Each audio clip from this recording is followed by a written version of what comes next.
fin de que permitan la detección precoz del cáncer de mama.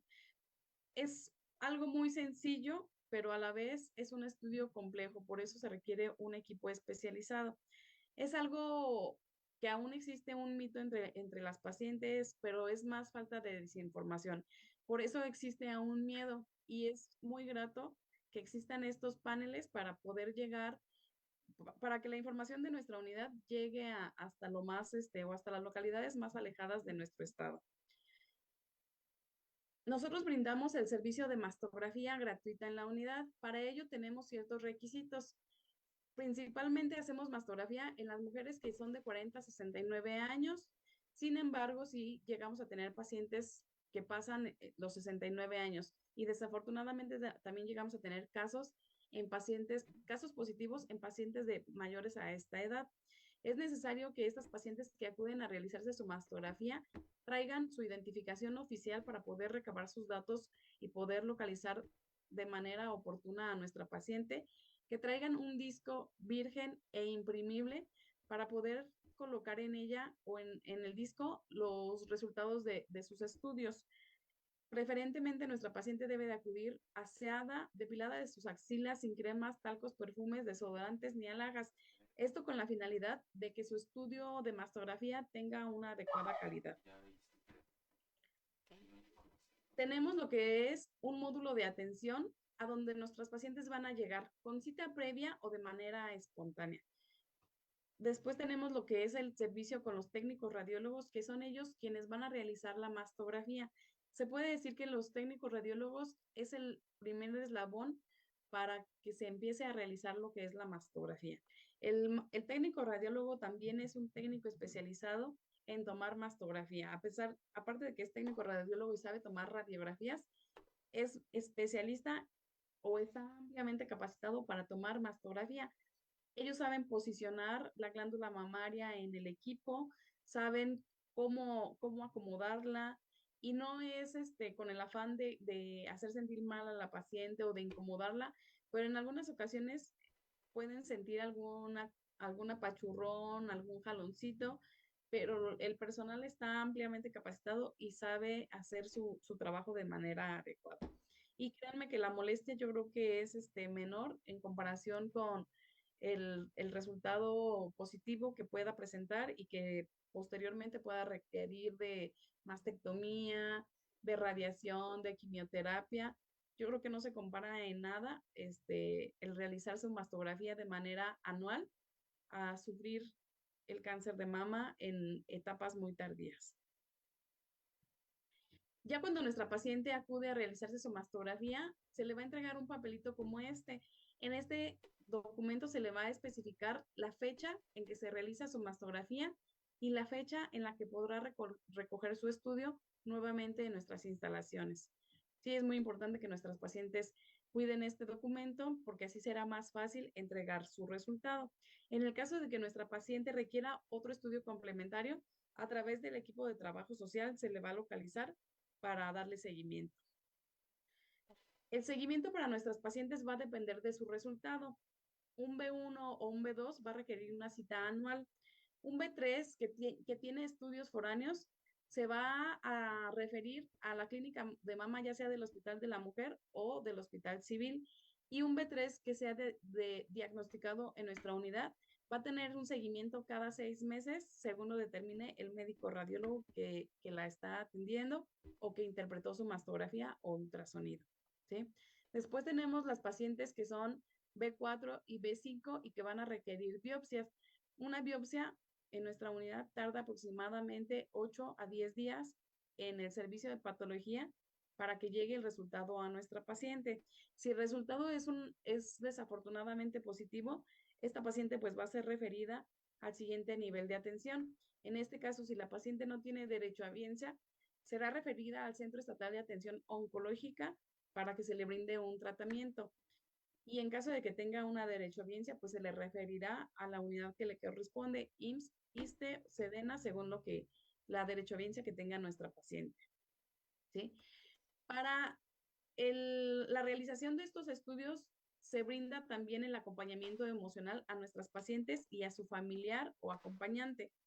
ya que en algunas ocasiones las pacientes desconocen lo que se le va a realizar o entran en crisis o están demasiadamente asustadas y afortunadamente en la unidad contamos con una psicóloga que brinda acompañamiento emocional, que le va a explicar el proceso de de todo lo que va a realizar en la unidad.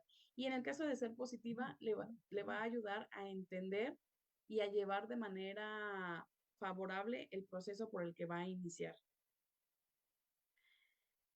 Aparte, el Departamento de Trabajo Social nos va a ayudar con el seguimiento de nuestras pacientes. Sí, ella las va a localizar vía telefónica para agendarle su cita, pero también les va a llamar vía telefónica para preguntarles cómo se encuentran, si ya iniciaron su tratamiento en su unidad de referencia y en qué etapa de su tratamiento van. Esto con la finalidad este, de verificar que la paciente esté asistiendo a sus citas, ¿sí? Que tenga coordinación y en caso de no encontrar a estas pacientes, tenemos coordinación con las autoridades jurisdiccionales de la Secretaría de Salud para dar a conocer y solicitar apoyo en la localización de nuestras pacientes, para así que se le oriente en caso de no contar con seguridad social o algún otro requerimiento que tenga.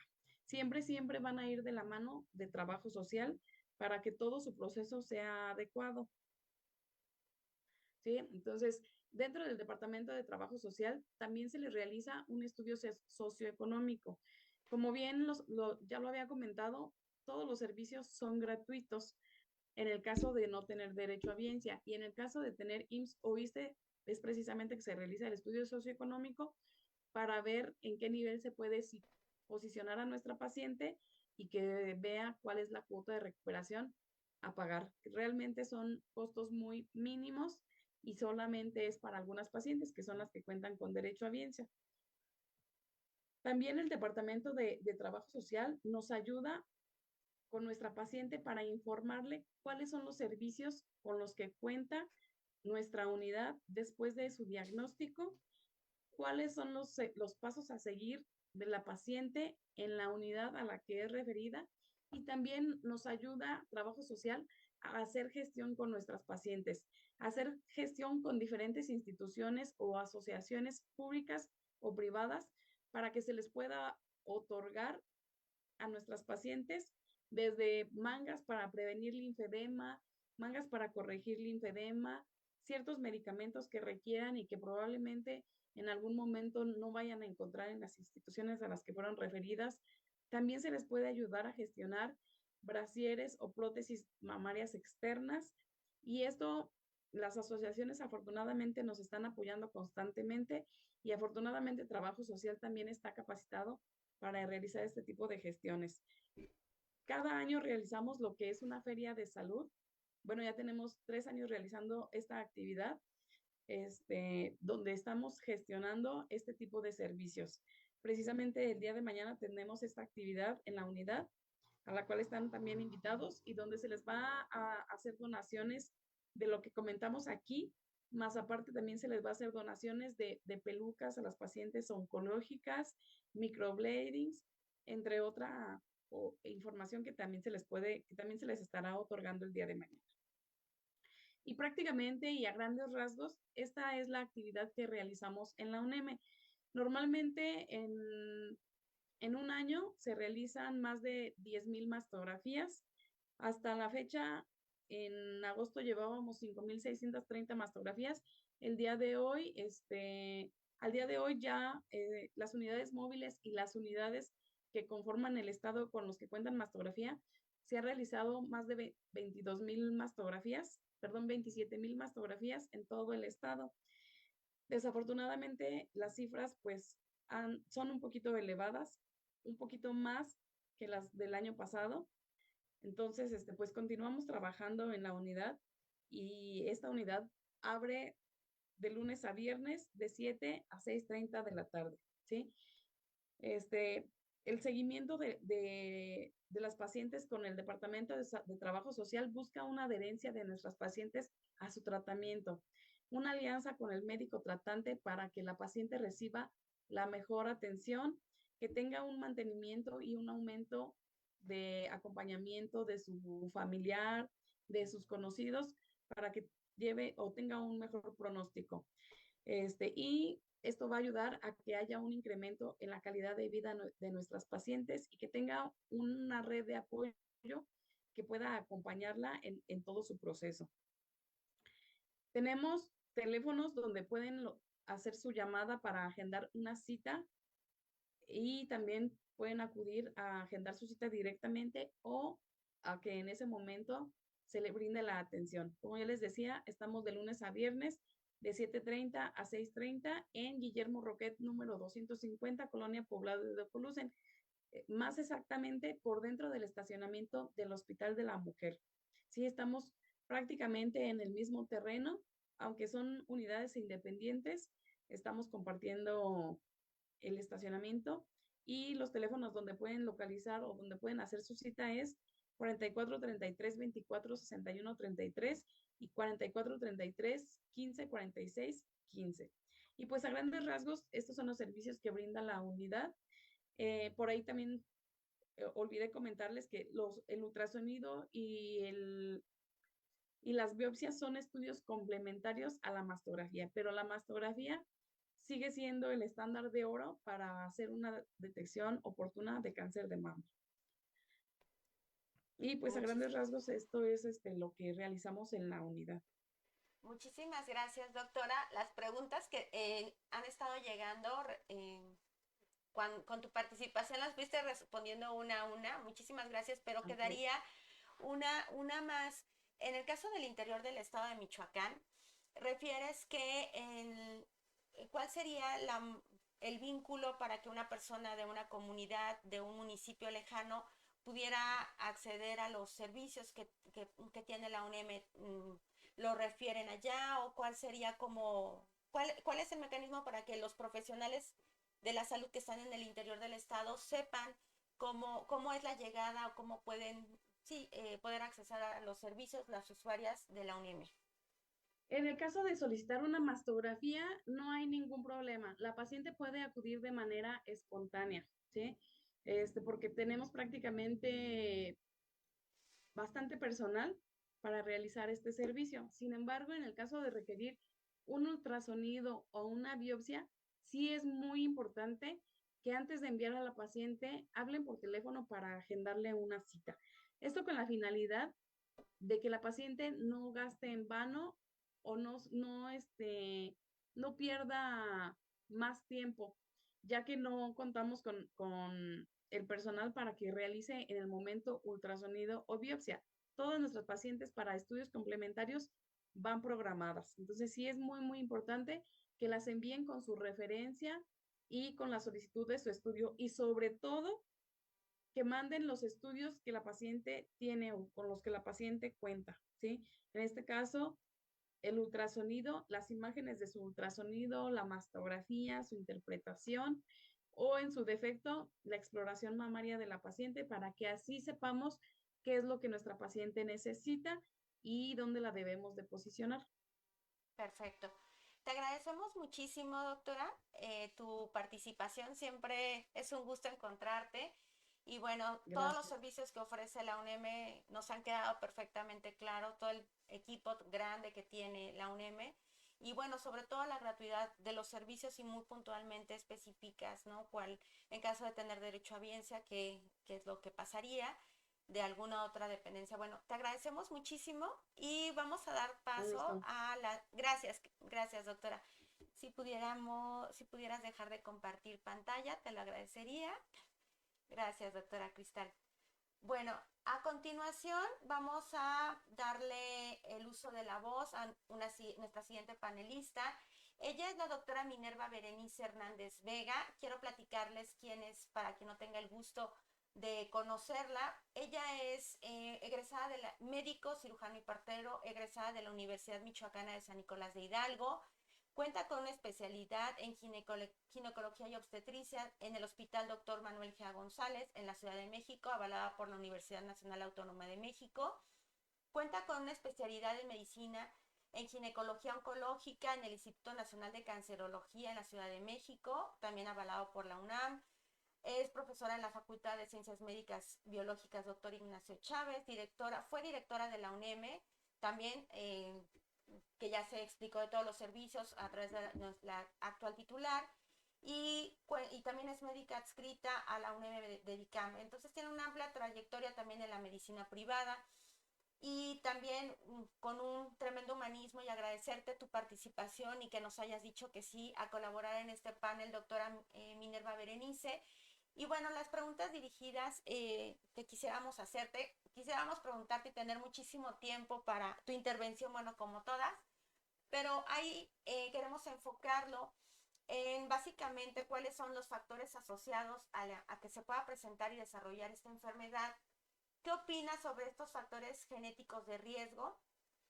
Y también cuál sería la tercera, tu opinión sobre la mastectomía preventiva, porque es algo que ha estado ocurriendo y ha habido un aumento en el uso de esta como preventivo. Entonces, bueno, te dejaríamos tú que platiques, traes también preparado un material. Entonces, adelante. Muchísimas gracias, doctora.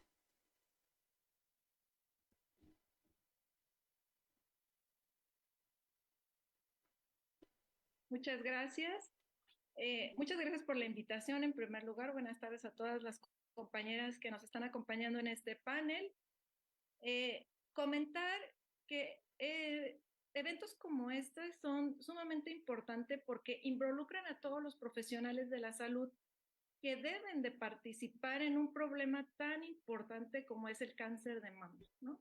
El saber que es la principal causa de muerte por cáncer en mujeres en México, pues eso nos debe ser suficiente como para que todos estemos suficientemente informados sobre qué hacer y cómo referir de forma adecuada a una paciente, puesto que lo más importante para la sobrevivencia de una paciente con cáncer de mama es referirla de forma oportuna a un lugar donde los profesionales estén capacitados para hacer el diagnóstico y una referencia a su tratamiento en caso de que lo necesite de forma oportuna. Cuando no lo hacemos así, implica el tiempo que nos tardemos en que la probabilidad de muerte de esa paciente va a ir aumentando, ¿no? Esto lo comento porque vamos a encontrar que aunque hay factores de riesgos asociados al cáncer de mama, hay al menos un 60% de estas pacientes en las que no vamos a identificar ninguno, ¿no? Siendo obviamente el más importante el ser mujer, tiene un riesgo relativo de más de 100. Eso nos debe decir muchísimo, ¿no?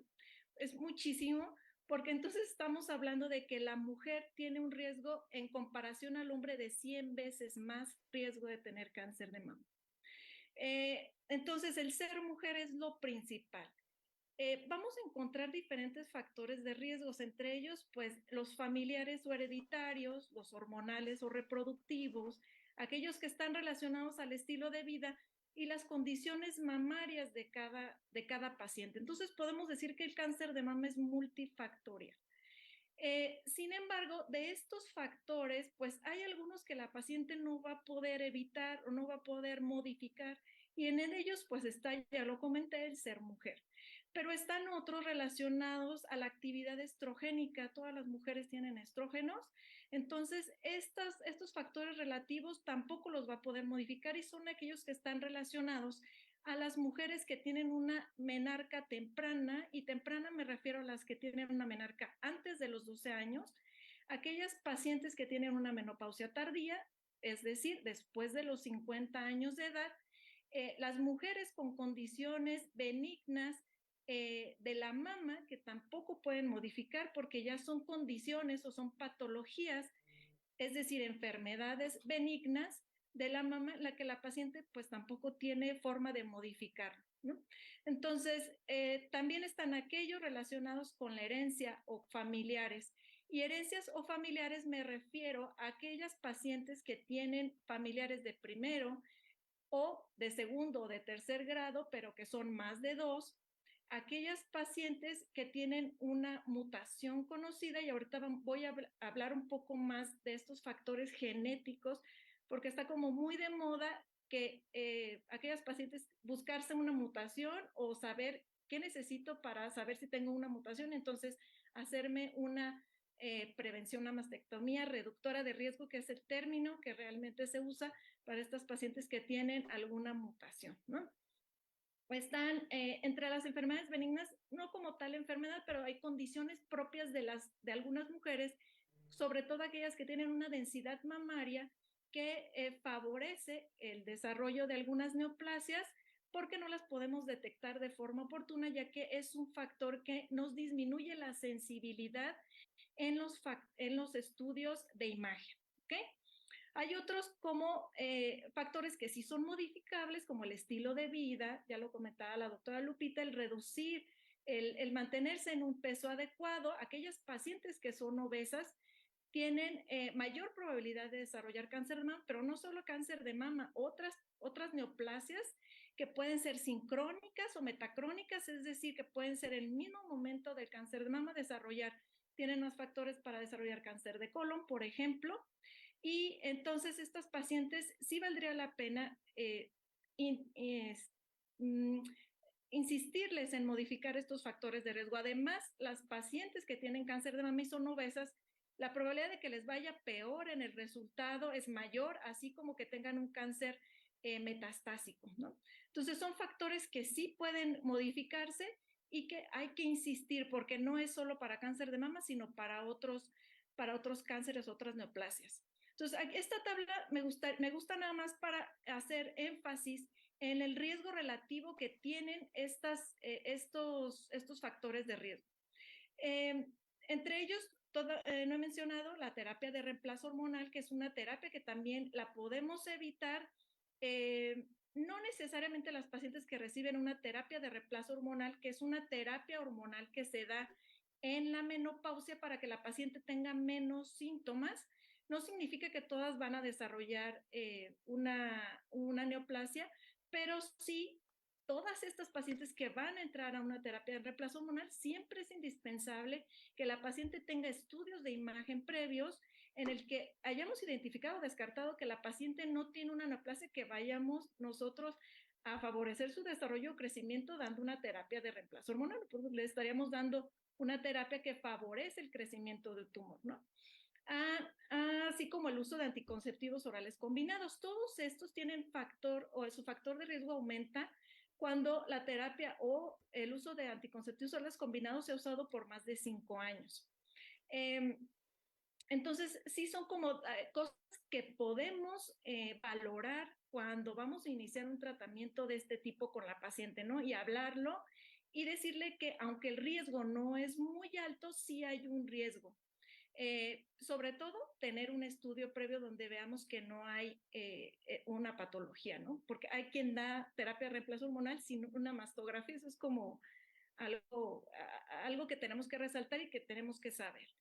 ¿Y cuáles serían los factores protectores? Pues todo lo contrario, aquello que nos eleva o que nos mantiene en niveles elevados de estrógenos. El no dar lactancia es un factor de riesgo, el tener hijos después de los 30 años, o un embarazo término después de los 30 años, el no hacer ejercicio, ya decíamos la obesidad, y pues mujeres que no se han sometido a oforectomía antes de los 35 años por alguna otra razón. Vemos dentro de las patologías benignas de la mama, nos enfocamos mucho en el cáncer, pero la glándula mamaria en la mujer es la glándula en el cuerpo humano que más patología benigna y maligna tiene. Entonces, esto es algo que tenemos que considerar a la hora de que valoramos a una paciente. Es muy diferente valorar a una paciente que tiene 25 años de edad y que me llega con un tumor o con un nódulo en una mama, porque yo sé que el 80%, más del 80% de estas pacientes que son jóvenes, su patología no va a ser maligna, ¿no? No es lo mismo en una paciente que está en los 55 años, que es el punto álgido en la incidencia de cáncer de mama, que me llega con un nódulo. Esa paciente tiene más del 80% de que su nódulo, su tumor, su bolita que se está palpando en el seno sea un cáncer de mama. Considerar también que a la hora de hacer tamizaje o diagnóstico, porque son dos cosas diferentes, cuando nosotros valoramos a una paciente para tamizaje es porque la paciente es asintomática. La paciente llega porque no tiene ninguna molestia y llega a hacerse su estudio, es una paciente que entra a tamizaje. La paciente que entra a diagnóstico es la que ya va por alguna razón en su glándula mamaria. Tiene dolor, tiene enrojecimiento, tiene un nódulo, siente cambios en la piel o tiene cambios en la piel, y eso ya es diagnóstico. Dentro del diagnóstico que yo puedo encontrar en una paciente, puede haber algunas enfermedades que se consideran benignas o buenas, pues que no es cáncer, pero que me aumentan el riesgo de que esa paciente en un futuro desarrolle un cáncer de mama. Y entre estas, pues podemos encontrar estas patologías que tienen algún grado, ya sea leve, moderado o alto, de que la paciente que tiene este antecedente, si yo no la trato, pueda desarrollar un cáncer de mama. Entonces, esto es parte de lo que no conocemos, pero es parte de lo que se hace en las pacientes cuando llegan ya con una sintomatología o un nódulo, ¿no? Entonces, sí hay varias enfermedades y hay que conocer cada una de ellas porque hay unas que no aumentan el riesgo, pero hay otras que sí. Y hay unas que podemos tratar y otras que podemos dejar en vigilancia. Eso es bien importante también que la paciente lo sepa, por eso la importancia de acudir al lugar correcto en el momento correcto, ¿no? Entonces, ya decía, los factores protectores, aquí hay un porcentaje, nada más para manejar el porcentaje de más o menos el porcentaje que disminuye de riesgo al tener estos factores protectores que yo comentaba, que en general son lo contrario a los factores de riesgo. Hablando de genética, pues bueno, debemos especificar que el 20% de las pacientes, el 20% de las pacientes que tienen cáncer de mama van a tener un familiar en primero o en segundo grado que han tenido cáncer de mama, ¿no? En primer grado, pues nos referimos a mamá, hermana, hija, y en segundo grado, pues a todo el resto de la familia. De estas, hay un síndrome que se considera el más frecuente, o que es el más frecuente, que incluye del 5 al 10% de estas pacientes que tienen cáncer en total, ¿no? En total. Entonces, estamos hablando que de un 100%, solo entre un 5 y un 10% las pacientes pueden tener una mutación. De estas, va a haber el síndrome hereditario, que podemos encontrarlo en un 20, un 40%, y de estas pacientes con síndrome hereditario, 40 a 25% van a ser menores de 35. Por eso es que aquellas pacientes que tienen cáncer de mama y que son jóvenes y que aparte tienen algunas características en sus tumores, es decir, ya investigando el tumor, haciendo estudios más profundos, podemos ver que tiene ciertas características, por ejemplo, algo que se llama triple negativo. Quiere decir que son pacientes en las que pudiera necesitar o pudiera ser candidata a valorar con un panel multigenético, quiere decir buscar una mutación en este grupo de pacientes. ¿Por qué? Pues porque sabemos que las pacientes que tienen alguna mutación pudieran o generalmente van a ser jóvenes, es decir, van a estar fuera de la edad principal de cáncer de mama y van a tener características cuyos tumores los hacen más agresivos. Y generalmente las encontramos en etapas más avanzadas. Entonces, estos pacientes sí son un grupo aparte. No quiere decir que esto sea aplicable a todas las pacientes o a todas las familiares de pacientes que tienen un familiar con cáncer de mama. Hay que valorar muchas cosas, la edad de presentación, el tipo de cáncer, etcétera, ¿no? Si es un hombre en la familia, es un factor de riesgo. Y entonces, de estos síndromes hereditarios, el más frecuente es el síndrome de cáncer mama-ovario, cuyas mutaciones se encuentran en BRCA1 y BRCA2, ¿no? Como el caso de Andialina, que todo el mundo lo comenta, pero es que todo el mundo de ahí creo que se hizo como más popular. Entonces sí especifica, ¿no? El BRCA1 y el BRCA2, pero ¿por qué es tan importante? Bueno, pues porque aquellas pacientes que tienen mutación de BRCA1, como el que está aquí, tienen un riesgo de un 70% de desarrollar a lo largo de su vida cáncer de mama. Estamos hablando de que pudiera ser a partir de los 35 años este aumento del riesgo, y entonces, pues bueno, las pacientes aquí sí requieren un tratamiento, pero no solo para mama, sino para ovario, porque vamos a ver que al tratar los dos va a disminuir de forma importante este riesgo. Y entonces, ¿en qué pacientes sí les pido o sí son candidatas a un estudio genético, ¿no? A buscarles si tiene una mutación. Quiero aclarar nada más que hay diferentes tipos de mutaciones. Hay mutaciones que tienen un mayor riesgo, como los que acabo de mencionar, BRCA1 y BRCA2, pero hay una lista larga de mutaciones genéticas que pueden tener un riesgo moderado, algunas bajo y algunas no sabemos aún qué riesgo tan alto pueda tener para desarrollar cáncer de mama en específico, que es de lo que estamos hablando ahorita, pero sí hay pautas para decir, bueno, esta paciente puede ser candidata que yo la mande, preferentemente tiene que ser valorado con un genetista para que el genetista, haciendo toda su historia genealógica, pueda valorar y determinar cuáles son las mutaciones en las que la paciente tiene mayor riesgo. No podemos mandar a una paciente a que se haga las mutaciones de todo porque no va a acabar y no le va a alcanzar el dinero, ¿verdad? Entonces, el genetista nos orienta sobre cuáles son las mutaciones que tenemos que buscar para ciertas personas y aparte él nos va a ayudar a interpretar el estudio. No solo se trata de solicitar estudios por solicitarlo y después ya no saberle qué decir a la paciente ni qué vamos a hacer con ella, ¿no? Cuando le digamos que tiene un riesgo. Bueno, y entre estos, pues está la historia familiar de cáncer de mama, ya lo comentaba yo.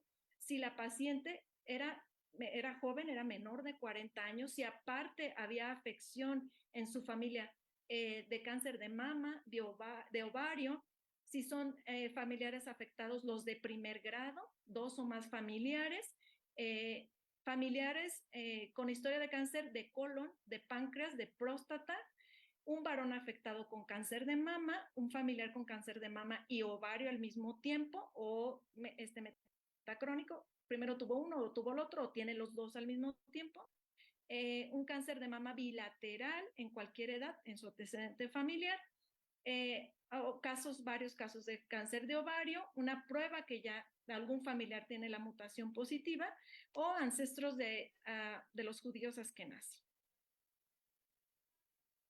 Bueno, ¿y qué vamos a hacer cuando mandemos a esta paciente o nos llega la paciente efectivamente con una mutación, ¿no? ¿Cuál es lo que vamos a hacer con estas pacientes? Estas pacientes, al ser portadoras de una mutación, ya se consideran pacientes de alto riesgo. Entonces, aquí ya podemos hacer otra subdivisión, ¿no? Aquellas mujeres que tienen alto riesgo y aquellas mujeres que no lo tienen.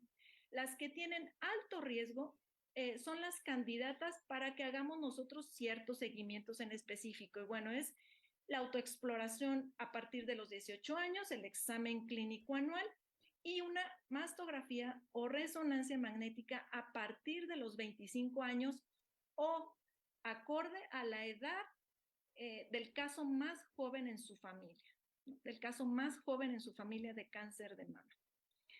¿Qué otras modelos tenemos para detectar cáncer, mujeres de alto riesgo? Hay estos modelos. Estos modelos son modelos predictivos que nos ayudan a detectar mujeres que tienen un riesgo mayor que la población en general de desarrollar cáncer de mama en 5 años. Estos modelos los podemos, como están viendo aquí, solicita algunas características de la paciente y de acuerdo a estos antecedentes que tiene la paciente nos va a dar un riesgo. Ese riesgo, si es mayor de 1.66, pues efectivamente la paciente la podemos considerar de alto riesgo. Una vez que diagnosticamos una paciente con alto riesgo, hay varias formas en las que podemos ayudarla. Una es con medicamento, ¿no? Con esta terapia reductora de riesgo. Si me estoy tardando mucho o si llevo ya mucho tiempo, no sé si alguien me pueda comentar. No sé si alguien me pueda comentar cómo voy con el tiempo. Sí, estamos en tiempo. Estamos por cerrar. Adelante, doctora. Gracias. Nada más comentar que hay ciertos medicamentos que se pueden usar en estas pacientes que ya determinamos que sí son de alto riesgo, ¿no? Ya determinamos si son de alto riesgo, bueno, pues entonces estas pacientes se les puede dar un medicamento que se puede usar por 3 o por 5 años, es una tableta diaria y es el tamoxifeno o el raloxifeno o los inhibidores de la aromatasa, dependiendo si es premenopáusica o posmenopáusica. comentar rápidamente que estos medicamentos tienen algunos efectos secundarios. Como son antiestrogénicos, nos van a poner en un estado posmenopáusico y eso le va a causar a la paciente la sintomatología propia de la menopausia, aunque no haya llegado a ella. Además de otros factores que tenemos que valorar, como si la paciente ya tuvo alguna trombosis, si tiene osteopenia, si tiene osteoporosis. Y de entrada, y yendo directamente a la última pregunta, pues es, ¿qué efecto tiene la mastectomía reductora de riesgo? Bueno, la mastectomía reductora de riesgo es específicamente para las pacientes que están en alto riesgo. Ya definimos quiénes son las pacientes de alto riesgo. Entonces, comentar y ser muy específico en que el hacer una mastectomía reductora de riesgo es quitar las dos mamas, las dos mamarias, va a reducir la probabilidad de cáncer en un 90%. No es 100% como luego la gente piensa, es que si me quito las mamas ya no voy a tener. Bueno, tiene todavía un 10% de riesgo.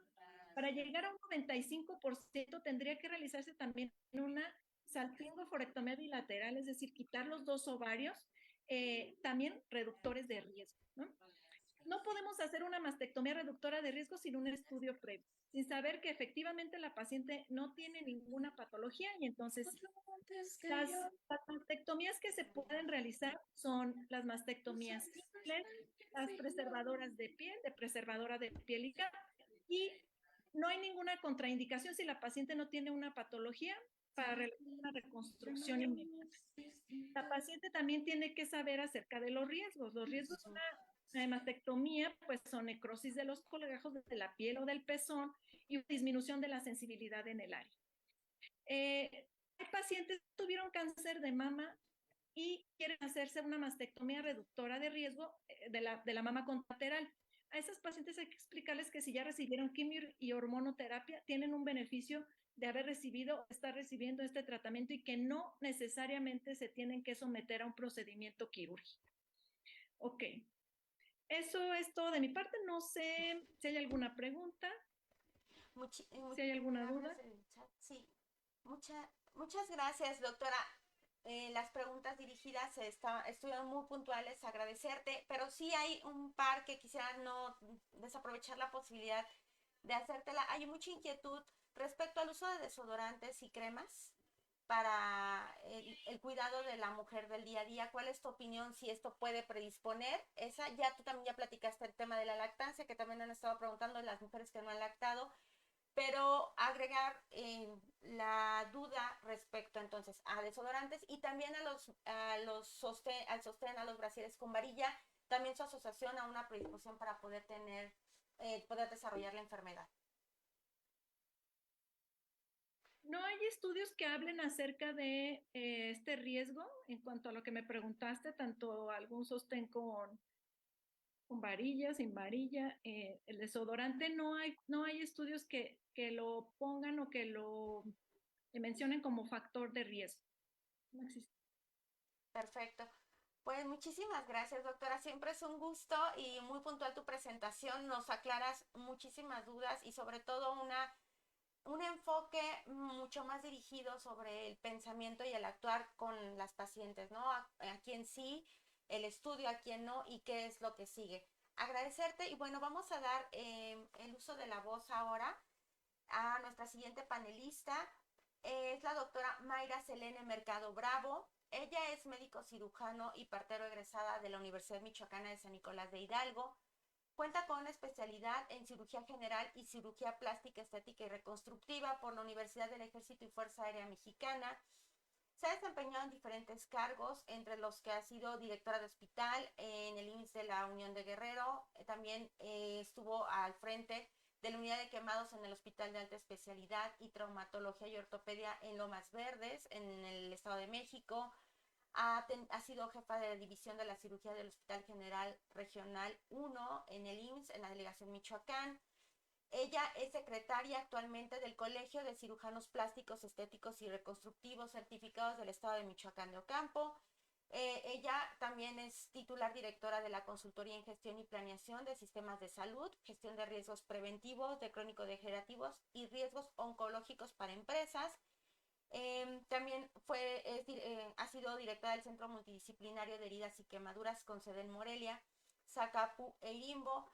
Y bueno, tengo el gusto de conocerla, de haber compartido algunos escenarios con la doctora y sobre todo, bueno, su empatía y siempre ganas de poder sumarse a todos los esfuerzos que puedan ayudar a los profesionales de la salud en adquirir un conocimiento mayor. Y bueno, también es un honor para nosotros como Colegio de Salud Pública esta noche poder trabajar con otro colegio que es el que ella también representa, que es el de cirujanos plásticos. Es un gusto tenerte, Mayra. Y bueno, las preguntas dirigidas hacia ti es, ¿cuáles son las alternativas para reconstrucción y apoyo de las mujeres que ya han sido sometidas a un procedimiento de mastectomía? ¿Y cuáles son las posibles candidatas, quienes si no? Y si hay algunos lugares donde se puedan dar este tratamiento de una forma integral o qué alternativas se les pueden ofertar a las mujeres que presentaron esta enfermedad. Adelante, Mayra, bienvenida. Muchas gracias, Ari. Buenas noches a todas Buenas noches. En este panel. Felicitaciones de verdad al Colegio de Profesionales de Salud Pública, porque es la única forma de llegar a las personas para poder hacer lo que busca la salud pública, que es prevención. Desde hace mucho tiempo escuchaba que la medicina tiene que ser con una visión preventiva, y estas acciones lideradas por tu colegio definitivamente van a hacer la diferencia. Y un honor estar con las compañeras panelistas que de verdad traen todo el tiempo información a la orden del día, pero sobre todo dan evidencia de que están trabajando por la salud, no solo de las mujeres, porque aquí, como ya vimos en los diálogos anteriores, también se presenta en hombres y también se presenta en las personas que tienen su propia asignación sexual. Bien, la cirugía plástica en general representa de pronto muchas dudas, porque muchos conocen al cirujano plástico únicamente por procedimientos estéticos y lo asocian por vanidad. Sin embargo, algo a lo que se le está dando mucho auge en estos últimos tiempos es a la salud mental. Muchas veces la situación de vanidad no tiene que ver con un plus o un extra o una necesidad de gastar dinero, sino con una percepción que tiene la persona de eso. Yo siempre les digo a mis pacientes y todos los lugares donde participo que el cirujano plástico, cuando realiza una cirugía con fines estéticos o con fines estéticos y reconstructivos, como es el caso que nos compete, lo único que hacemos es darle perfección o tratar de buscar restituir el área o la región anatómica que ha sufrido un daño. Y cuando no ha sufrido un daño, una cirugía estética es justamente eso, detallar y darle más armonía a lo bello y a lo perfecto que ya es el cuerpo.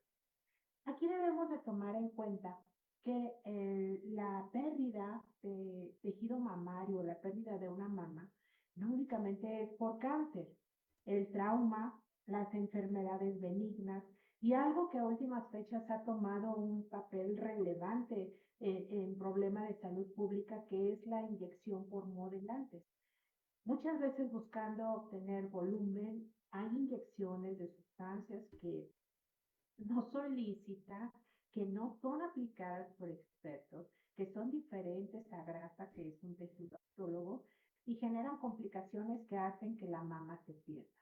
Entonces, en primera instancia, las personas, mujeres, hombres, que padecen enfermedad maligna de la mama y que hay necesidad de resecarla por medios quirúrgicos, deben saber que también otras personas lo pierden el tejido mamario sin necesidad de que haya una enfermedad maligna. Luego, entonces, la reconstrucción de la mama es únicamente por medios quirúrgicos. Estamos hablando de una mama resecada, de una mastectomía realizada. De ahí que las mastectomías también se van a dividir en mastectomías conservadoras o en mastectomías radicales. Y tienen diferentes formas. A razón de la pregunta que me comentas, Ari, las formas de reconstruir una mama puede ser con materiales biocompatibles, como son las prótesis de mama, puede ser con tejido autólogo, pero también puede ser mixta. El tejido autólogo quiere decir mi propio tejido. Y mi propio tejido lo voy a trasladar de un lugar a otro, en este caso al sitio donde está la mama, para poder darle la forma que originalmente tenía. Vamos a pensar un poquito qué pasó con esa mama y por qué la necesidad o no la necesidad de reconstruir. Una necesidad y una obligatoriedad de reconstruir no la hay, pero recordemos que desde antes de nacer, todos vamos formando un concepto y cada parte de nuestro cerebro tiene registradas todas las partes de nuestro organismo. Una mano, un pie, nuestros ojos. Y las mamas no son la excepción. Son un espacio que el cerebro tiene porque en estas mamas hay sensibilidad, hay volumen, se integran tridimensionalmente y las capta el cerebro. Inmediatamente, independientemente de cómo sean percibidas a la vista, el cerebro ya se dio cuenta que hay algo que está faltando. Y muchas veces la integración de este proceso que mucho se identifica con depresión, que a final de cuentas es un problema de salud pública, viene a impactar en la concepción corporal de nuestros pacientes. Insisto, no solamente de cuando se pierde una mama, cuando se pierde cualquier región del cuerpo. Sin embargo, la mama es un órgano que identifica, en este caso, a las mujeres, porque evidentemente el crecimiento es diferente y ya es un identificador social, independientemente de que sean solamente de origen o que sean reconstruidas o que sean aumentados con fines estéticos. Luego entonces, esto representa también situaciones que debemos de tomar muy en cuenta. Se pueden hacer las reconstrucciones inmediatas, como cuando hablaba ahorita la doctora Minerva de las cirugías de reducción de riesgo o las cirugías en donde las lesiones son encontradas tan temprano que podemos hacer conservación de tejido para poder restituir el volumen, pero también pueden ser tardías. Las tardías las vamos a encontrar o las vamos a poder realizar en las pacientes que tienen primero que ser sometidas a un control de la enfermedad. Dependiendo del estadio en el que se ha identificado la enfermedad, obviamente va a ser la intervención que los oncólogos los oncólogos tengan que hacer en esta persona, que son quimioterapias, que son radioterapias. ¿Por qué tardía? Es tardía porque los tejidos inevitablemente circundantes alcanzan, por ejemplo, la energía de la radiación. Y nosotros, como cirujanos plásticos, debemos de dar ese espacio de delimitación de la lesión y buscar que el tejido retome otra vez su función. Y además, por seguridad, muchas veces el tejido que ha sido radiado se tiene que retirar para disminuir riesgos, porque si ya está disminuido el riesgo una vez que se retiró en su totalidad una mama, pues las lesiones de tipo maligno también se pueden generar en la piel. También las podemos tener en los tejidos profundos. Entonces, son situaciones de screening muy específicos para poder llegar al momento indicado. Estas alternativas, entonces, llevar tejido, hay veces que transportamos el tejido con todo y su circulación, como es el caso de los músculos abdominales, como es el caso del músculo dorsal, en donde la técnica es buscar tomar todo ese tejido y trasladarlo al sitio de la mama para que sea acomodado con la anatomía que va a ir tomando posteriormente la mama. Recordemos que una cirugía con fines estéticos, reconstructivos, cirugía general o lo que sea, no tenemos el resultado en el primer momento, porque hay procesos inflamatorios que superar y hay situaciones que están controladas. Pero también esta circulación puede ser diferente. Puede ser una parte del glúteo, por ejemplo, una parte de la pierna, que prácticamente son los tejidos que se componen únicamente de grasa y de piel, y esa forma de trasladarla necesita cirugía microvascular. ¿Qué es esto? Como ya separé yo el tejido con todos sus vasos, me lo tengo que llevar y conectarlo a una parte con buena circulación del tórax para acomodarlo en su lugar. Luego entonces, una vez acomodado en su lugar, si todavía nos está haciendo falta volumen, dependiendo del plan quirúrgico que se tenga, se puede agregar un implante para tener una cobertura adecuada y además para dar un volumen. Las reconstrucciones de mama no solamente son con fines de restituir volumen o con fines estéticos. En muchas ocasiones el tejido lastimado por la radiación es tan débil, está tan frágil, que necesitamos reconstruir con un colgajo para que pueda tener oportunidad de seguir un tratamiento. Es por eso que cuál es el momento que se tiene que hacer una reconstrucción después de un cáncer de mama.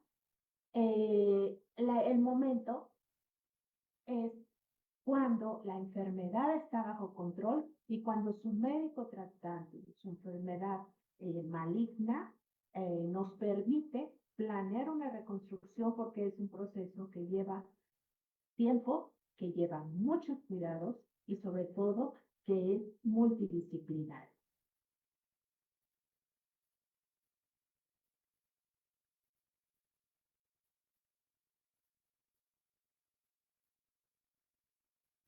Algo que es muy importante es quién va a hacer una cirugía reconstructiva. Recuerden que en últimos tiempos uno de los problemas que está generando situaciones muy importantes de salud pública es el intrusismo. El intrusismo, pues son personas que se animan a hacer cirugías y estas cirugías, pues son aprendidas como todo lo que se tiene que hacer, pero son repetitivas, son iguales y son lo que aprenden a hacer. ¿Qué es la gran diferencia de todo este tipo de práctica? Pues entre comillas médica, porque realmente no lo es. Quien está facultado para hacer un procedimiento reconstructivo es el cirujano plástico, estético y reconstructor certificado. ¿Cómo vamos a encontrar a la persona que nos va a ayudar a cambiar las secuelas de esta cirugía? Podemos entrar a la página del Colegio Mexicano de Cirugía Plástica, Estética y Reconstructiva, y ahí tenemos los links necesarios para encontrar a nuestro cirujano plástico certificado en cada una de las regiones del país. Debo destacar que las valoraciones son para cada persona. No hay un ABC donde encajen todos. No es la misma cirugía oncológica, la cirugía donde quitaron la mama, no es la misma para todos los pacientes. No todos los pacientes tienen el mismo estado nutricional y se puede planear la reconstrucción al mismo tiempo. Así de que estamos a la orden y un gusto participar. Muchísimas gracias, doctora y gran amiga del colegio, por tus aportaciones y sobre todo estas cuestiones muy puntuales sobre quién es la persona, el profesional en el que tenemos que confiar esta etapa de reconstrucción, de atención posterior a un trauma, a una enfermedad tan agresiva como es el cáncer de mama. Te agradecemos muchísimo tu colaboración. Voy a dar el uso de la voz a nuestra siguiente panelista. Ella es la psicóloga y maestra Mariana Ochoa Centeno. Ella cuenta con una licenciatura en psicología, es egresada de la Universidad de Morelia, maestra en educación por la Universidad Interamericana para el Desarrollo. Cuenta con diversos diplomados y cursos, como es el tratamiento para adicciones con enfoque cognitivo-conductual en psicogenealogía y la ética y bioestadística. Tiene entrenamiento de respiración consciente, es psicóloga también, ejerce en el Hospital General Dr. Miguel Silva, en la Secretaría de Salud de Michoacán. Y algo que también es necesario resaltar, bueno, ella es miembro de los comités hospitalarios de bioética y del Comité de Voluntad Anticipada y Cuidados Paliativos del Hospital General Dr. Miguel Silva. Tiene una amplia trayectoria en la consulta privada, es perito psicológico, conferencista, capacitadora, con especializaciones en diversas áreas y en atención psicológica hospitalaria.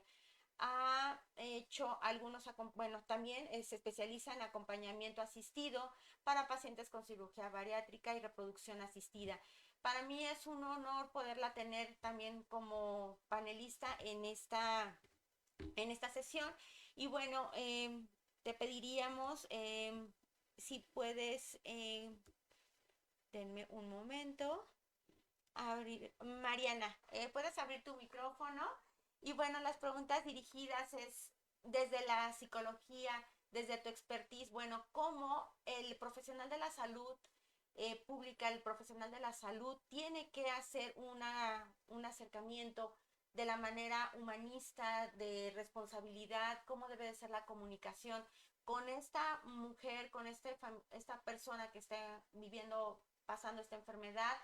Eso es enfocado en uno, cuáles son las recomendaciones que hay que hacerle al profesional de la salud, también el cómo debe de ser esta comunicación y cuáles son los principales riesgos que pudieran ocurrir en que no pueda darse esta comunicación, bueno, desde el tema de la salud mental, de una manera correcta. Adelante.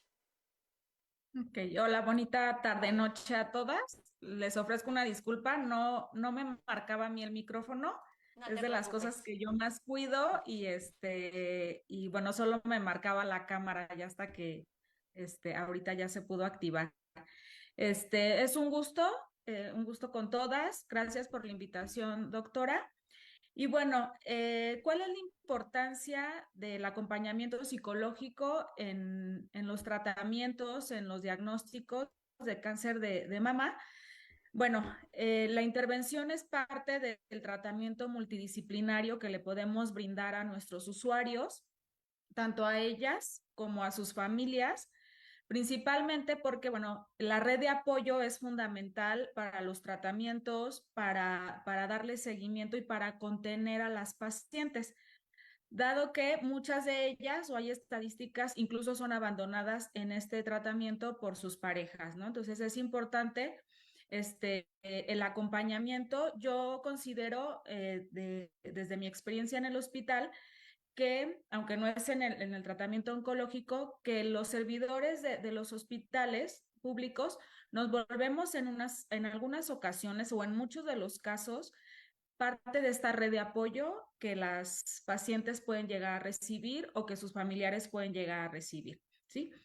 La idea es hacer intervenciones en el momento del diagnóstico, porque, bueno, hay un impacto ante el diagnóstico, donde puede haber una variedad de emociones que incluso pueden llegar a desbordarse. Está el miedo, lo comentaban, ¿no? Asociar el diagnóstico principalmente a la muerte. Hay mucha incertidumbre porque, bueno, pues no sabemos el grado, no sabemos el tipo de tratamiento que se puede llegar a recibir. Hay tristeza y en muchas de ellas hay culpa. Entonces, la diversidad de emociones es muchísima. Y bueno, hay que apoyarlas en este impacto que tiene para ellas o que puede llegar a tener para sus familias.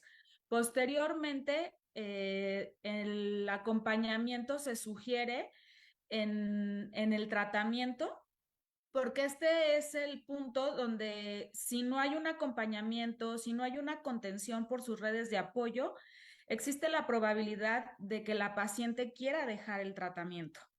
Entonces, aquí es algo importante porque también es donde le podemos acompañar para dar la comunicación de ella con sus familiares o entre el mismo equipo, porque es cuando se les puede indicar qué tipo de tratamiento van a recibir, ya que en el impacto, bueno, pues lo asocias a lo peor, ¿no? A lo que ya conocemos, la pérdida del cabello, a las uñas, todos los temores que puede llegar a haber alrededor del padecimiento. Ahorita hablo un poquito de la comunicación y, bueno, en este trance también es donde podemos trabajar incluso el duelo. Le vamos acompañando en la aceptación. Obviamente cada proceso, cada paciente es totalmente diferente de acuerdo a sus circunstancias de vida, de acuerdo a sus entornos, de acuerdo a la edad en la que está, si tiene hijos, si no tiene hijos, si tiene pareja, si no la tiene, si tiene esta red de apoyo que yo comento, tanto familiar como social o incluso económica.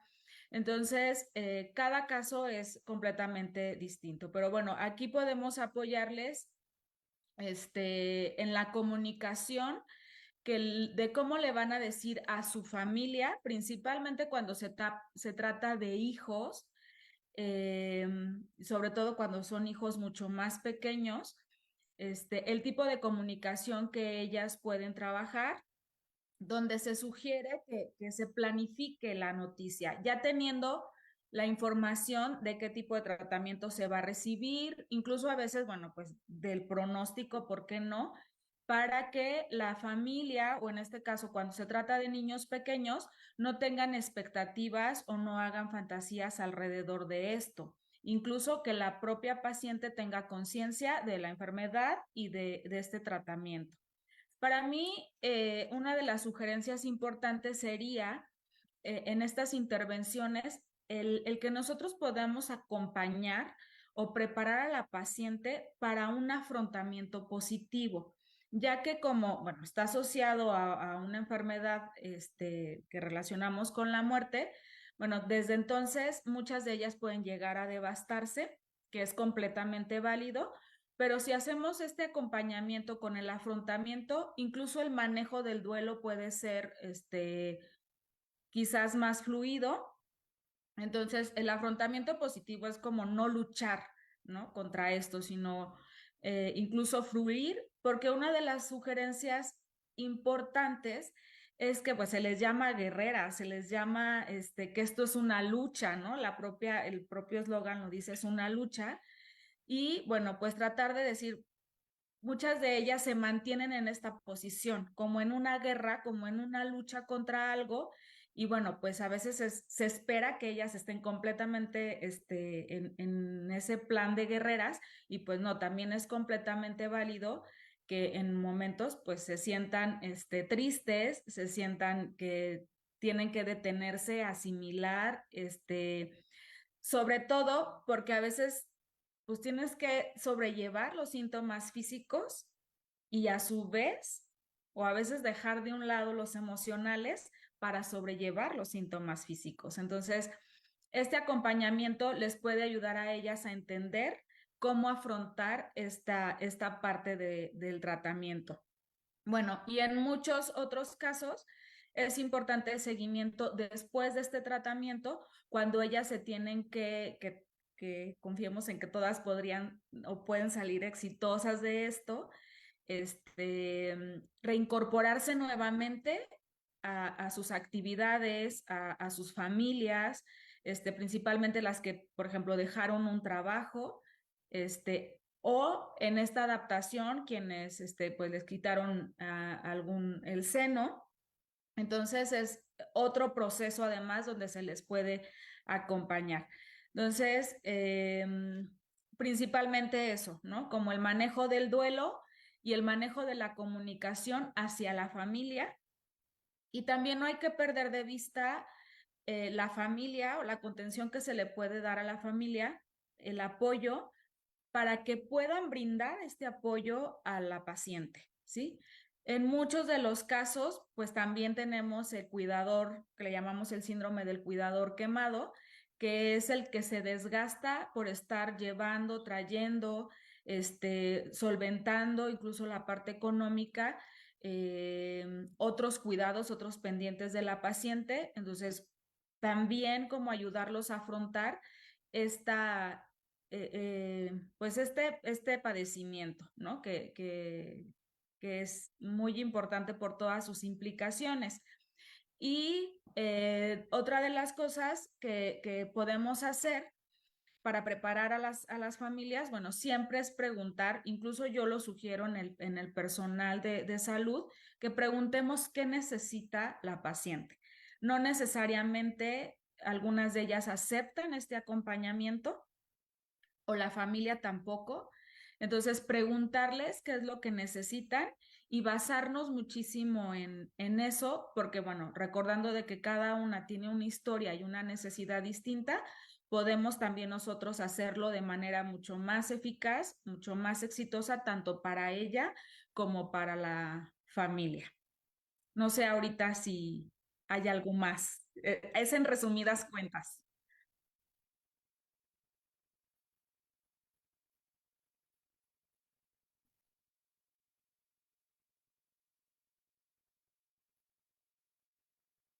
Todos son psicólogos.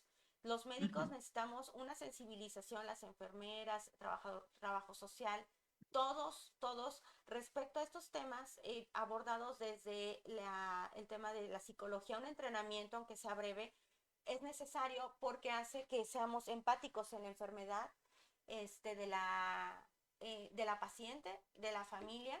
Muchas veces lo que se quejan los familiares es, bueno, pasa, pero no te dejan entrar acompañado. Entendemos los protocolos de los hospitales, pero muchas veces en el día a día, en ver uno, dos, tres, muchísimos pacientes, puede darse un trato que no sea digno o puedes empezar a ser un poco deshumanizado en ese sentido.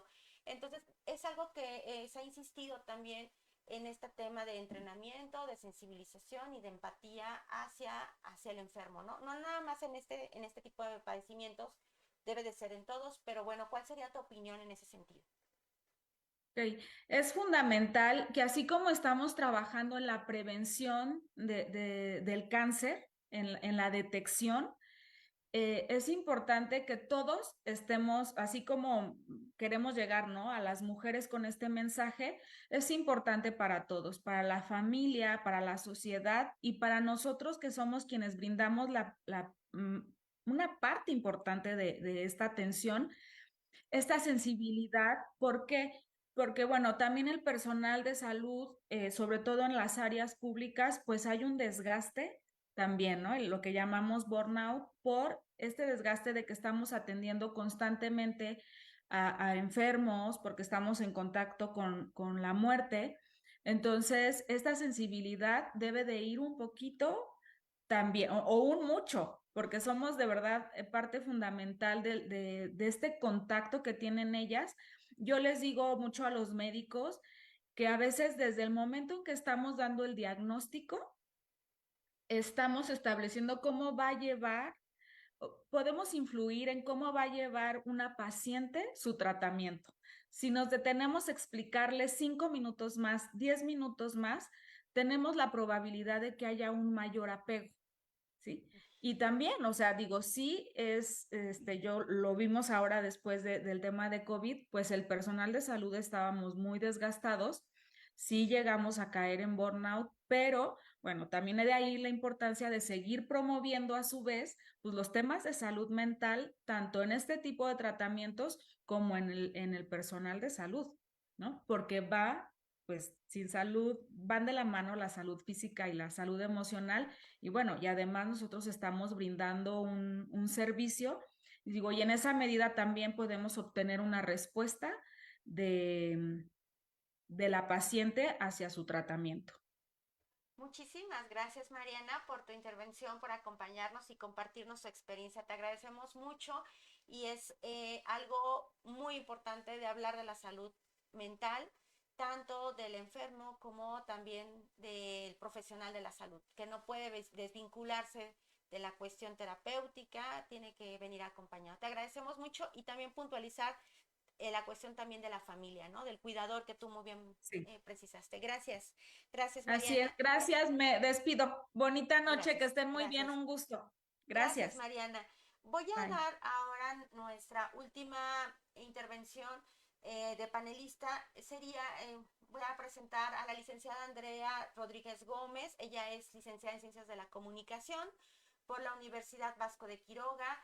Cuenta con una maestría en Desarrollo Humano en la Universidad La Salle de Morelia y actualmente cursa la maestría en Salud Pública por la Universidad Contemporánea de las Américas. Ella cuenta con una amplia trayectoria como responsable en la estrategia de difusión en la Comisión Estatal para la Protección contra Riesgos Sanitarios en la Secretaría de Salud y actualmente en el equipo de comunicación social de la propia Secretaría de Salud. Ella es capacitadora certificada por la Comisión Federal para la Protección contra Riesgos Sanitarios, la COFEPRIS y la Secretaría del Trabajo en formación de instructores para el manejo de grupos, procesos de enseñanza-aprendizaje y la comunicación de riesgos. Ella es colegiada también del COPSAPEM y pues me llena de muchísimo gusto que tenerla hoy como panelista. Andrea tiene una gran experiencia en saber comunicar y saber comunicar a grandes masas, a contenidos de riesgo, con un enfoque muy puntual. Y era necesario su intervención desde dos puntos. Primero, cómo comunicar, insistimos mucho en el tema del humanismo, ella con su maestría puede aportar muchísimo en este tema de relación médico-paciente. Eso en un sentido, Andrea. Otro, cómo nosotros los profesionales de la salud comunicar a grandes grupos, cómo debe ser esta comunicación en la comunidad, en las escuelas, porque muchos profesionales tienen localidades, comunidades, dentro de su responsabilidad, cómo poder compartir estos contenidos de una manera dirigida, puntual, y cuáles deben de ser sus características principalmente, y cómo debe de ser, nuevamente recaemos en esta comunicación médico-paciente, pero vista desde tu expertise. Adelante, Andrea. Bienvenida. Gracias, buenas noches. Buenas noches. Pues muchas gracias a los panelistas también. La verdad es de que me llena también de mucha alegría escuchar tanta información.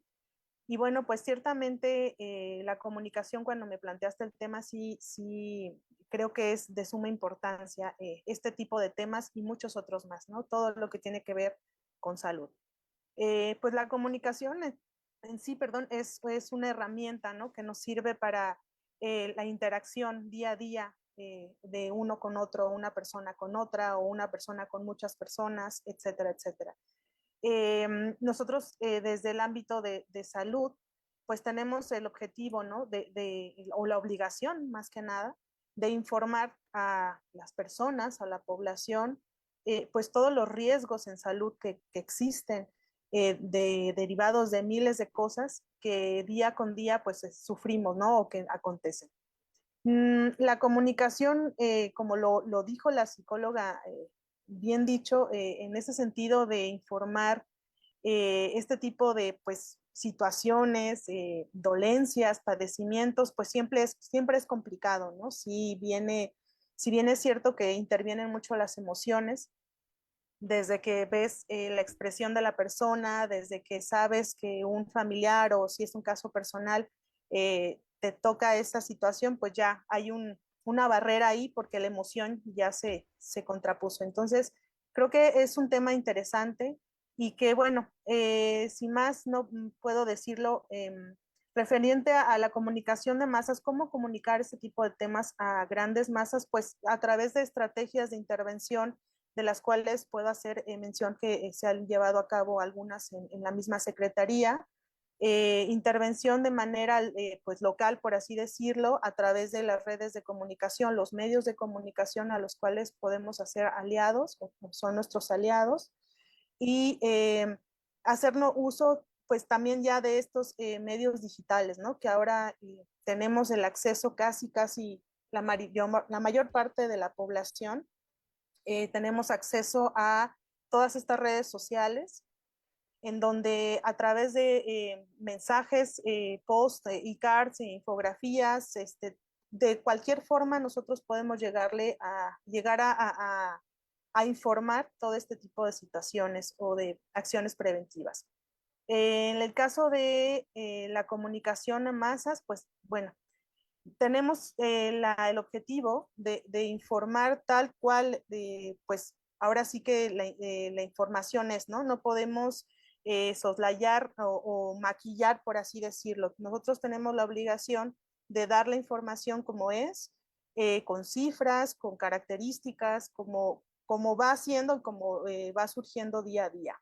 En el caso del cáncer de mama, que es una situación que la verdad lamentablemente y los datos que nos presentaron pues sí son alarmantes, creo que bueno, se ha desarrollado, se ha venido desarrollando estrategias de prevención acompañadas de estrategias de comunicación que nos apuntan a tener actividades no solamente en algunos puntos estratégicos de escuelas o centros de salud, sino ya va más allá en cualquier medio de comunicación, cualquier medio digital que podamos nosotros utilizar, es hacerlo a nuestro aliado y una red de comunicación. En este sentido, también pues podemos valernos, ¿no?, de los medios escritos, medios impresos. Ya ahorita podemos utilizar cualquier cosa y cualquier medio está a nuestro alcance. Entonces, creo yo que las estrategias que hemos utilizado, bueno, que se han utilizado, pues nos han servido para poder informar o hacer este tipo de eventos, por ejemplo, como el de hoy, ¿no? Los paneles de información, etcétera. Algunos otros que no se me vienen a la mente, pero considero que tenemos que tomar estas herramientas y utilizarlas, sacarles su máxima capacidad y características. Y así como tan fácil podemos mandar una foto, una imagen, un video, un post de algo que nos parece gracioso, algo con lo cual nos identificamos, pues así también podemos nosotros enviar esa información, ¿no? Enviar esa pues pequeña, a la mejor ayuda para alguien que no tiene acceso a otro tipo de información. Y en el caso particular que mencionabas de la comunicación, de cómo podemos dar la comunicación de médico-paciente, por así decirlo, ¿no? Fíjate que me parece algo bien interesante porque hace un par de años todavía, a mediados a inicio de los 80s, comenzó un modelo de comunicación que se llama modelo centrado en el paciente, en donde este modelo de comunicación se enfocaba justamente a tomar en cuenta al paciente y a toda su circunstancia, ¿sí? Ya no era ese modelo antiguo de centrado en el médico, en donde el médico solamente pues tomaba la información necesaria para el diagnóstico y dejaba, por así decirlo, de lado toda la situación del paciente, ¿no? Todo lo que le acontecía, todo lo que podía expresarle. Simplemente estaba como, pues nada más tomando los datos biomédicos, la historial clínico y se acabó, ¿no? No había cavidad, pues, para que hubiera un diálogo, para que hubiera una interrelación, un intercambio de más allá de si un dato físico o biológico, sino otro aspecto más emocional o más psicológico. Este modelo de comunicación centrado en el paciente no es nuevo, bueno, tiene unos años, y bueno, y gracias a los movimientos de los derechos humanos, los movimientos de los derechos del consumidor y de también la creación de la bioética, es que nosotros, o más bien la comunicación pudo darle este giro para que ahora sí se vea el paciente como una persona en la cual podamos tomar esa necesidad y lo veamos no solo como actores pasivos, ¿no?, sino como actores que quieren y necesitan tener un rol activo en su propia salud. ¿Qué significa? Que no nada más es una persona a la cual yo voy a tomar su enfermedad o su dolencia y tratar de aliviarla o ayudarla, sino voy a tomar todo lo que le acontece, toda su circunstancia, justamente para poder tener un panorama más amplio, ¿no? Y no nada más como la circunstancia biológica o física que le padece. Entonces, este modelo de comunicación centrada en el paciente se valora la perspectiva o la percepción que tiene el paciente de su enfermedad, ¿sí?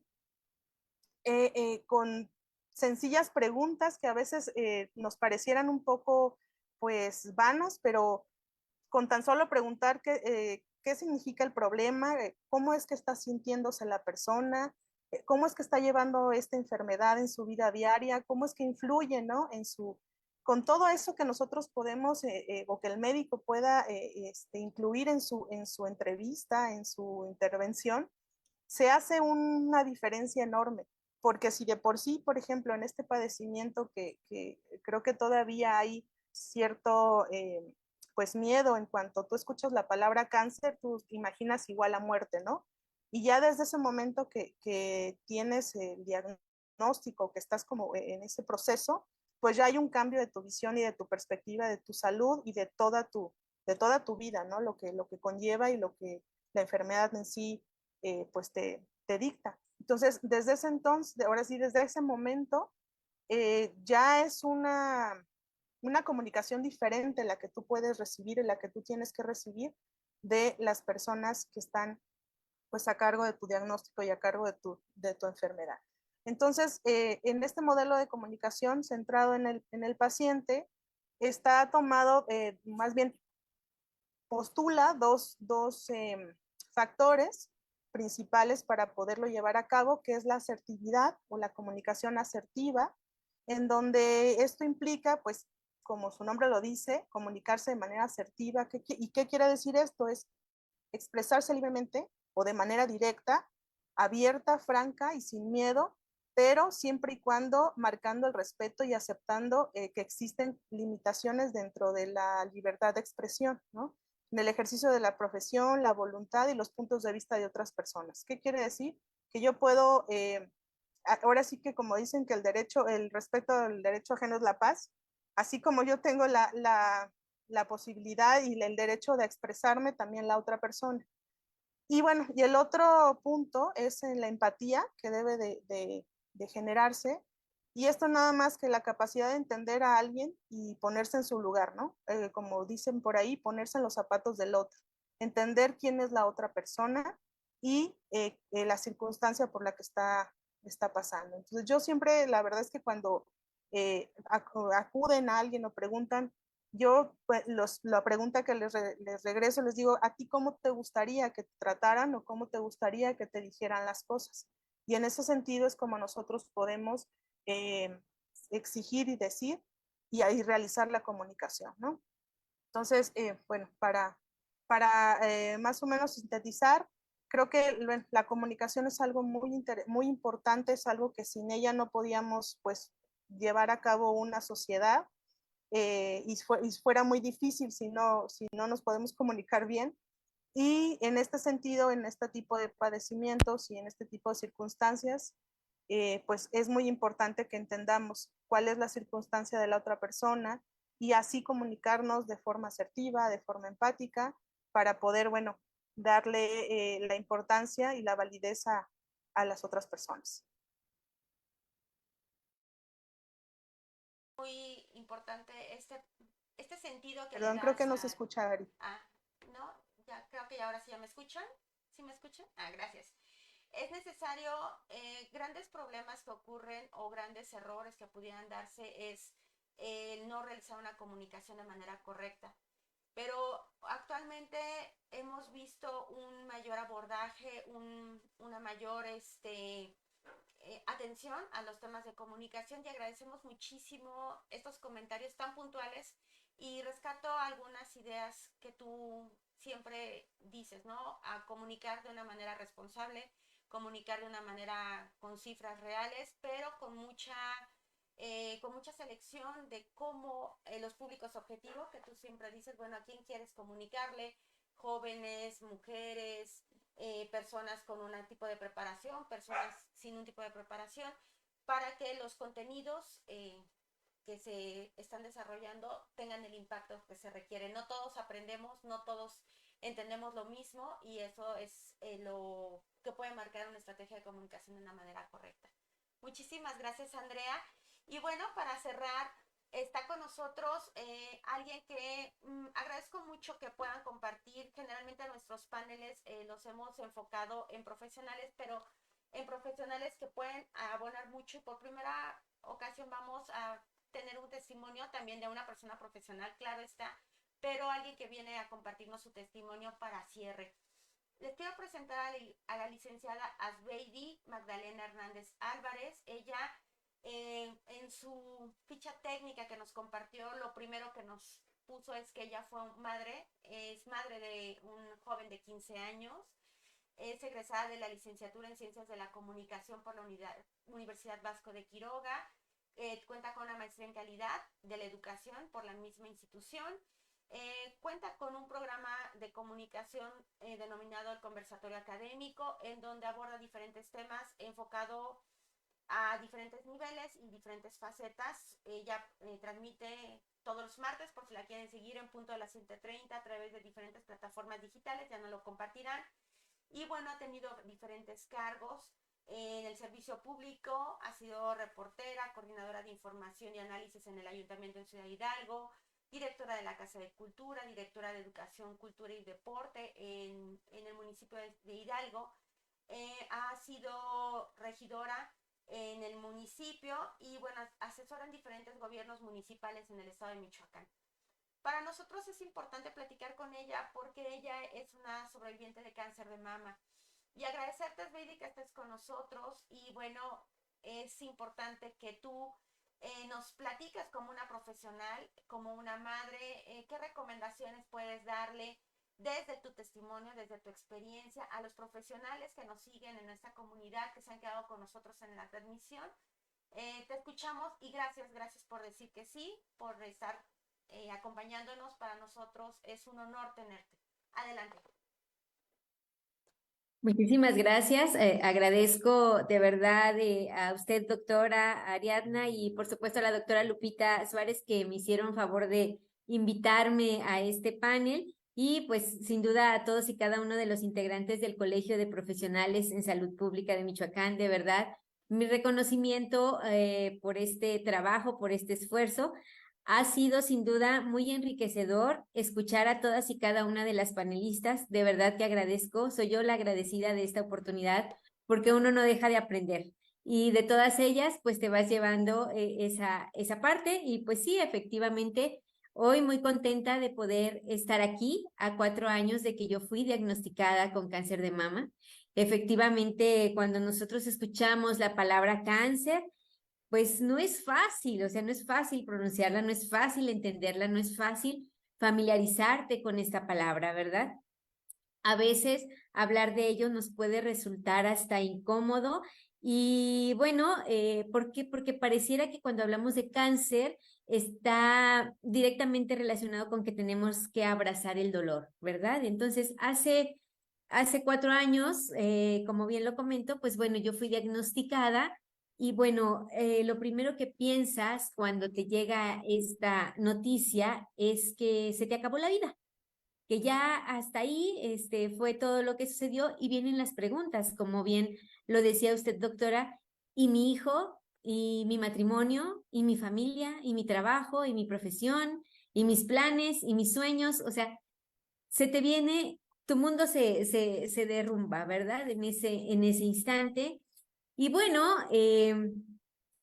pues quiero decirles que fue un largo camino. La verdad es que hoy escuchas pues todas estas cuestiones, las estadísticas, las experiencias de las doctoras, lo que ellas viven desde el ámbito, justamente como ustedes bien lo mencionan, de la salud pública, pero ¿qué hay de lo que estamos acá del otro lado, ¿no? ¿Qué hay que te toca enfrentar? Y justamente, pues lo decía la psicóloga, que ya pues no nos pudo seguir acompañando. Yo fui una de esas mujeres, de ese 40% de las mujeres que son abandonadas por su pareja. Después de 17 años de matrimonio, cuando yo soy diagnosticada con el cáncer de mama, bueno, pues también me dice, ¿sabes qué? Yo hasta aquí, yo no puedo más. Y justamente también, como lo decían, pues mi hijo, ¿no? Mi hijo en ese entonces tenía 12 años. Y la verdad para ellos pues también es complicado porque ellos no saben, o sea, ante estos dos abandonos, ¿no? Se pudiera decir el del padre que decide pues dejarnos y bueno, el de él que tenía esa idea de que bueno, pues mamá va a morir, ¿no? Mamá va a morir con esta situación que está pasando. Bueno, y después de 8 sesiones de quimioterapias, pues vino a lo que me resistí por mucho tiempo y me negué a que se realizara la mastectomía, ¿no? O sea, la verdad es algo, como bien ustedes lo comentaban, una cuestión emocional, física, como bien lo decía la doctora, esta cuestión de que tu cerebro dice, bueno, pues estás completa, así, tus manos, tus pies, tus mamas, y yo me resistía, la verdad como que esa parte fue como la más dolorosa, sí, justamente también todos los cambios, todas estas emociones que giran en torno a la cuestión de enfrentar el cáncer y también, ¿por qué no decirlo? Pues la cuestión económica siempre representa un reto para quienes estamos del otro lado, para quienes en ese momento no tenemos esa derechohabiencia de la que se hablaba también en este espacio, porque a mí me tocó enfrentarlo así. Yo en ese momento pues no tenía un trabajo, no tenía una seguridad social, etcétera. Entonces se complica, ¿no? Toda la situación, pero uno se pregunta y dices, ¿de dónde se saca la fortaleza para poder enfrentarlo, ¿no? Bueno, entonces quiero decirles que para mí el cáncer es una enfermedad que se vive en familia. Todos aprendemos, ¿no? Todos tenemos que aprender. Y bueno, para quienes creemos, a Dios gracias, yo fui bendecida y fui privilegiada porque estuve rodeada del apoyo, de la comprensión y del cariño de mi familia, obviamente, y por supuesto de muchos amigos, ¿no? ¿Cómo se enfrenta? Pues bueno, creo que también, aparte de todo lo que se compartió en este panel, pues también es como con mucha fe, con mucha oración, con mucha fuerza, con muchas ganas de no dejarte vencer, ¿no? Porque nos miramos al espejo, y yo sí lo quiero decir así con letras gigantes, subrayado, no nos reconocemos, o mejor dicho, no nos queremos reconocer, ¿no? Porque lo que tú estás viendo, o sea, qué duro es enfrentarte al espejo y bueno, entender que cada 21 días que tienes que ir a las quimioterapias y que lo que las 2 semanas siguientes a que te tienes esta quimioterapia, bueno, son unas semanas terribles, o sea, terribles en cuanto a lo que tu cuerpo experimenta, ¿no? O sea, todo lo que ataca, porque si bien es cierto, pues bueno, estas quimioterapias tienen que matar esas células malas, ¿no?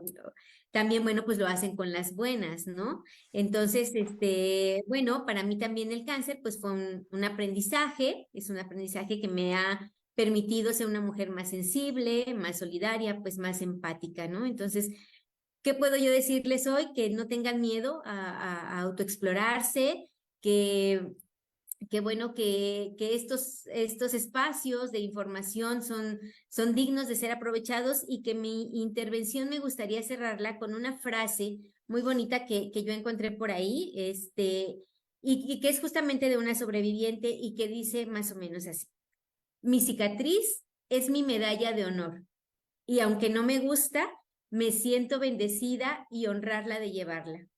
Verla todos los días me recuerda que el cáncer no es el fin, que se puede vencer y hasta hoy yo le gané. Seguimos en victoria. Muchas gracias. Asbeidi, muchísimas gracias por compartir. Nos tienes sumamente emocionadas y celebramos el conocerte, el que hayas compartido tu testimonio y celebramos sobre todo la vida vista desde tus ojos, desde tu testimonio, y esto nos hace tener mucha esperanza a todos los profesionales de la salud. Agradecerles a todas las personas, nuestras panelistas, Lupita Rejón, a la doctora Cristal, a la doctora Minerva, a la doctora Mayra, a Andrea, a Mónica, Jenny, que también está, a Rodrigo, que está aquí apoyándonos en la transmisión, a toda nuestra comunidad, a los colegiados que se quedaron con nosotros, agradecerles muchísimo. Sé que hay todavía una serie de preguntas que se quedaron para poder responder. Les daremos respuesta a través de las panelistas y lo van a estar viendo en nuestros comentarios.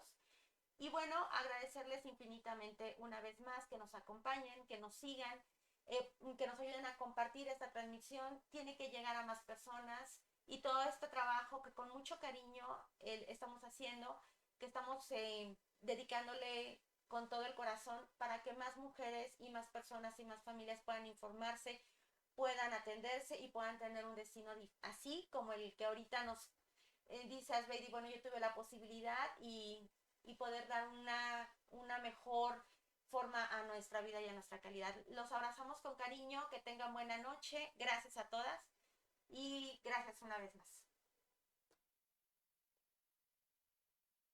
¿Listo? The recording has stopped.